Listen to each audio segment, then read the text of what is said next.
Fellow Ambazonians, tomorrow marks a sad reminder of a grave accident in our distorted history. On this day, eve of the 11th of February 2019, I come to you with a heavy heart in full retrospect of the over 6 decades of the well-calculated deception, misrepresentation, and abomination concocted by French colonial defrauders working for Ahijo to steal our God-ordained destiny as a people. The 11th of February, 1961, UN Plebiscite Day, is now a day of regret, a cursed day, a day of desolation we shall ever live to decry. We expressed our desire to join La République, and we were treated as conquered people who were promised equality, promised the preservation of our institutions and our heritage in a union of 2 equal parties. But it was a lie.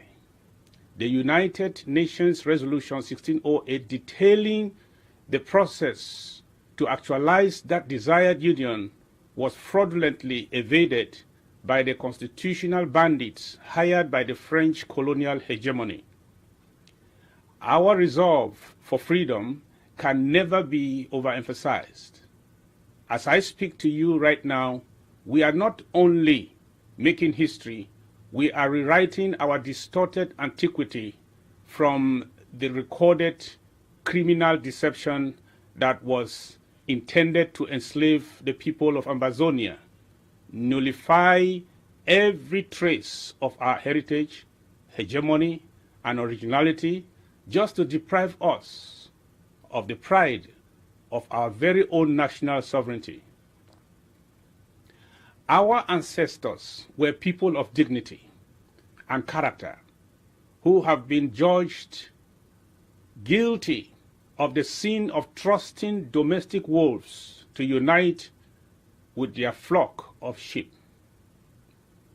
We thought we were dealing with gentlemen, but they considered our desire to join as an expression of voluntary servitude or an act of surrender to La République du Cameroon, and thereby refusing to debate or organize or even sign any treaty of union with us.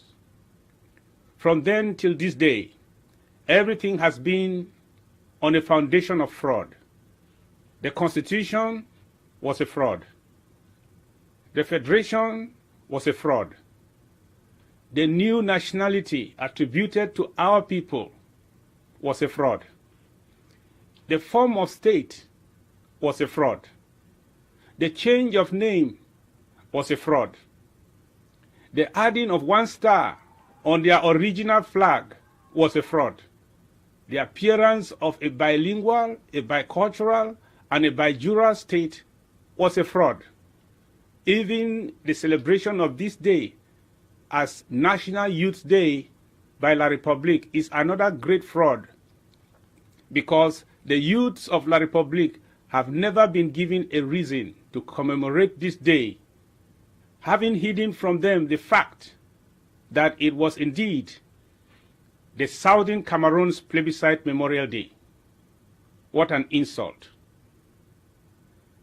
Our doubters should know that this present generation has risen to stop this fraud, and without any iota of intimidation, we will fight with our very might to ensure this falsehood is never transferred to our next generation. Let it also be known that we have never been citizens of La République du Cameroon. We are not, and will never become.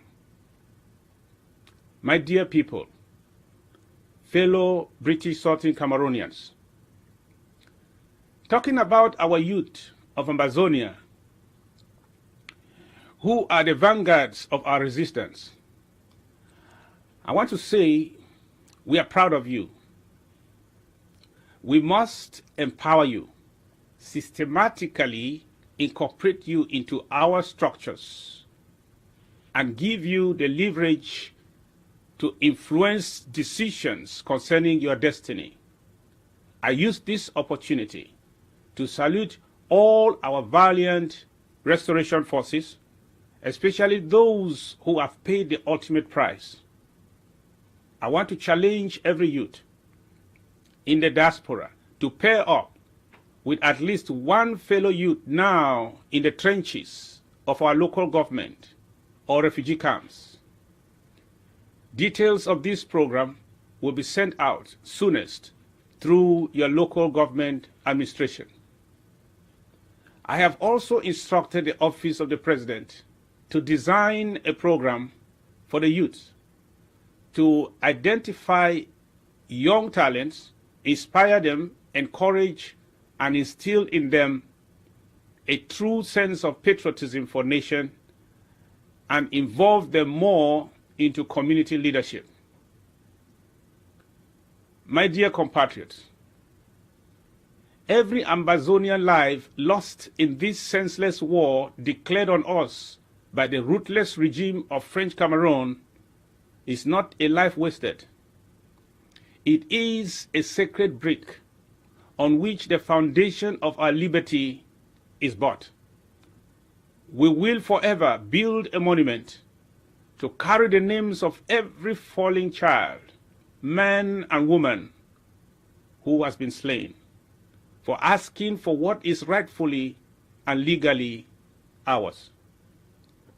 The tears that run down my cheeks whenever an innocent Amazonian blood is spilled or a brave soldier of the resistance falls in battle assured me that this sacred sacrifice is not in vain, that one day these too will pass, that Amazonia will be free.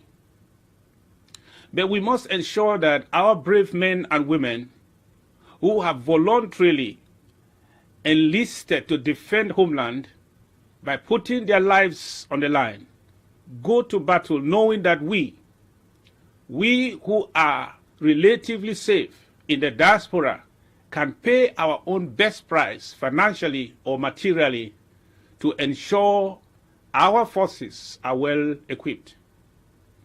Let us continue to fund our counties, local government by local government, without ceasing, so that the necessary logistics and equipment needed by our restoration forces to defend homeland are available to them constantly. Dear comrades of the revolution, we need to do more. Why do you allow yourselves to be discouraged by baseless events? Why do you tell yourselves a lie and believe it? Why do you ignorantly assume that someone in the heart of this war has collected more than $700,000 and dumped it into some individual account somewhere? Maybe you know, or you need to know, how costly it could be to prosecute a war. Our enemy is versatile, with an estimated capacity of at least 30,000 trained armed terrorist soldiers, and with a budget of over $250 million for this war. More than 50% of this amount has currently been allocated for the war they declared against us with the pretext of safeguarding peace in our territory. They have vowed to neutralize us, in the words of the chief terrorist dictator, Paul Biya. That is why we have more than 10,000 of their terrorist soldiers scattered all over our territory. I'm not bringing these statistics to frighten you, but just give you an idea of the task we are involved with. Listen to me. Let these numbers not scare you. Numbers don't win wars. It is the will of a determined people with absolute resolve to exist as a free people that will lead us to victory. just like the biblical David defeat on Goliath. Our generation has been entrusted with the mandate by the Almighty to liberate our homeland, so our children will not go through the same subjugation we are enduring under this repressive colonial regime of French Cameroon. Fellow Ambazonians, let us do the best we can to mobilize financial resources in our various local government areas and counties to enable our brave ones have the necessary tools to defend homeland from La République du Cameroon state terrorists. Let our financial contributions bring the booster needed at this crucial time in this war, which will enable our commanders to map out strategies whose execution will be facilitated by all necessary equipment required by our forces. Many have been outraged by the fact that they are losing control as our struggle has become a people-centered revolution instead of an organizations-centered revolution. I will say, their target is not me, but our revolution. And we should not give our ears or commit our emotions to such groups or individuals. I am not interested in your money. Money to me is a messenger. If your funds would provide survival logistics to people in every county and every local government, then you would have blessed Ambazonians with your money, and you would have made my joy full. In this regard, we have expanded and expanding the treasury to include representatives of local government areas. We are waiting for all the counties to constitute and to send in county treasurers that will join. That will join the management of the National Treasury and enhance transparency. On diplomacy, we salute the clear position taken by the United States government to cut $17 million in military aid to the terrorist nation of La République du Cameroon. We urge the European Union countries, United Kingdom, and the Commonwealth countries, Russia and China, to follow suit. We will continue to persuade the international community to consider applying targeted economic sanctions against the perpetrators of the genocide and war crimes in our country. We will continue to call on the United Nations to send a peacekeeping mission to our country to impose a ceasefire and pave the way for negotiations without preconditions. We want to warn any country sending their soldiers to help Paul Biya in his effort to annihilate our people to know that Ambazonia will consider any gifts to La République du Cameroon at this time as an act of war against the British Southern Cameroons. On the state of our revolution, we are very elated that our nearer 10 leaders are no longer kept incommunicado. We love all of them. We respect them. We will fight for their release with every ounce of our being in this interim government. We have spent slightly above 100,000 US in Cameroon and in Nigeria on legal fees for the fight towards their release. We will continue to cater for them with every means available, as we have been doing all in silence.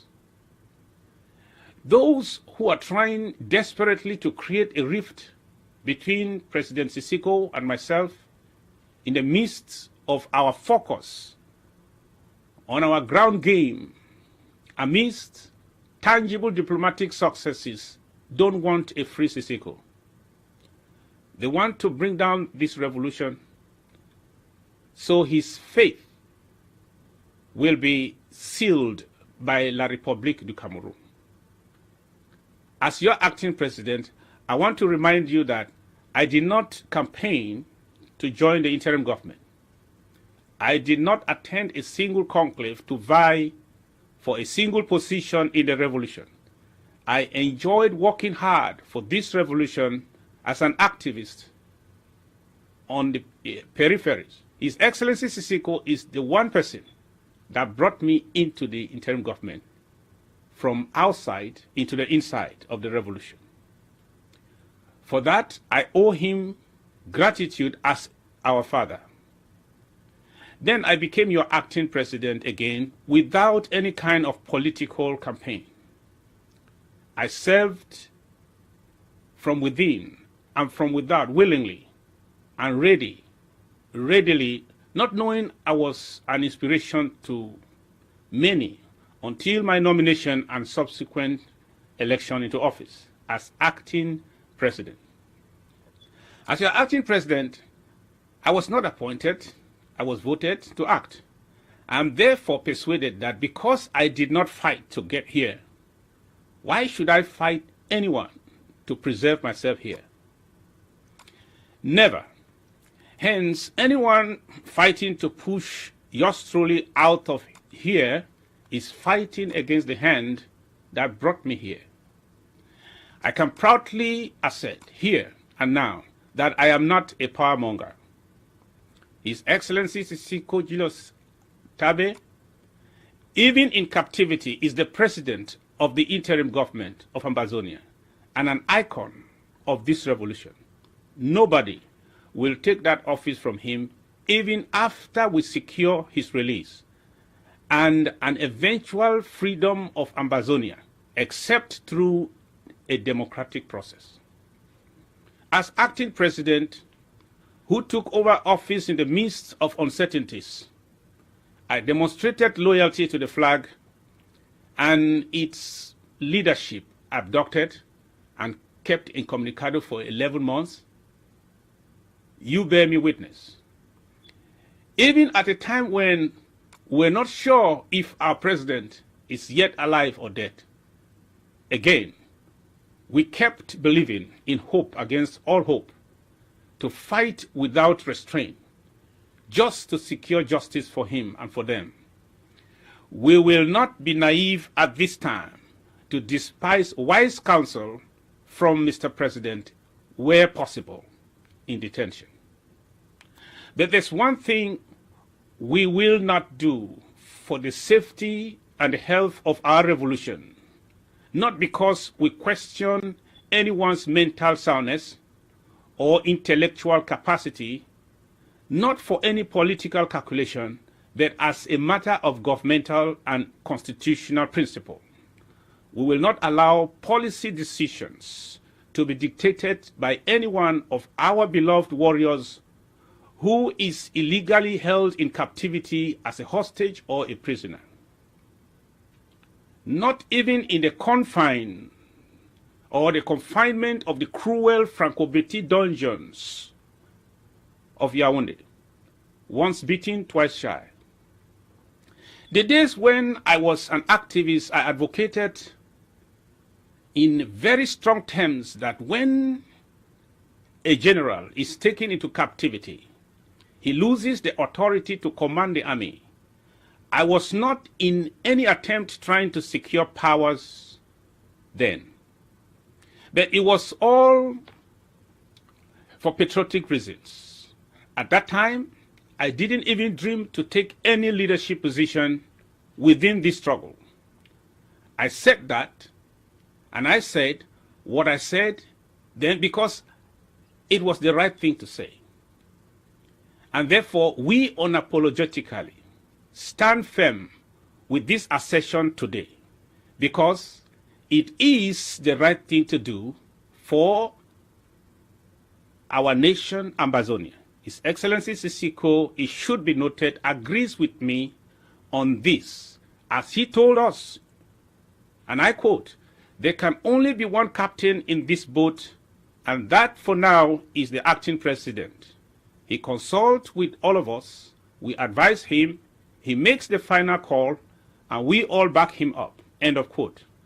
That being said, the cabinet of the IG has not endorsed any convention or conference scheduled to take place before the end of March. The revolution is currently facing an emergency situation. This IG has therefore put on hold her conference of the ASSC that we initially scheduled for this month of February till further notice. We want to commit our focus on every strategy and fundraiser, local government to local government, that will put behind us the era of den tools the soonest possible. Let us humbly put our acts together and win this war, especially during the next 2 critical months before La Republique finish killing our youths.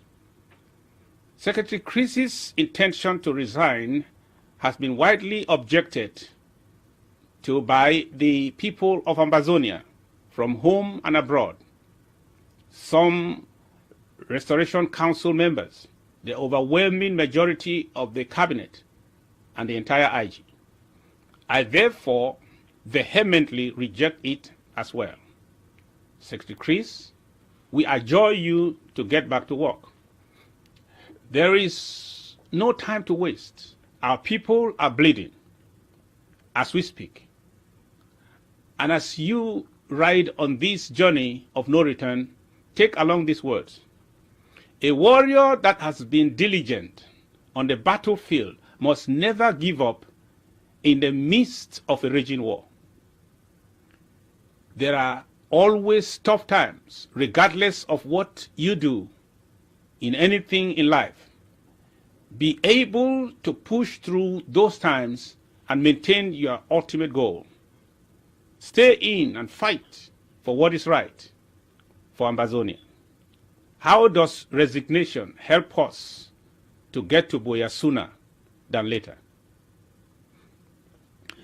When I was given the mantle to lead this revolution as your acting president and commander-in-chief, I took an oath before Ambazonians to take self-defense to a new level and put this revolution to its logical end by commanding attention through the force of our resistance.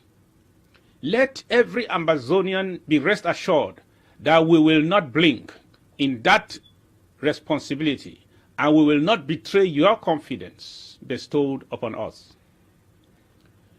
In the end, we want you all to keep your faith burning. Our revolution and the tactical approach employed in prosecuting it cannot be perfectly compared to any other, for there are 2 very important aspects that encapsulate the facets of our independence restoration movement, which this interim government, under my short leadership, has not only shown full commitment towards the realization of it, but has demonstrated a great sense of excellence in an endeavor to restore our stolen statehood. Number 1, the restoration of our government that was dismantled and completely destroyed by late President Ahidjo of La Republique. As a priceless inheritance from our forebears, this interim government is sustaining and building pilot structures that serve as the pride of Ambazonia. And number 2, the liberation war that we are proudly at the top of our game from all the different dimensions of diplomacy via advocacy, propaganda, and communication, as well as the defense of homeland. One of these has been strategically scrutinized and upgraded in our current phase of reclaiming our national territory and our place in the community of nations. Ambazonia, as the leader of this revolution for now, with this combined task of being the governor and the liberator, I wish to boldly tell and announce that there is hope.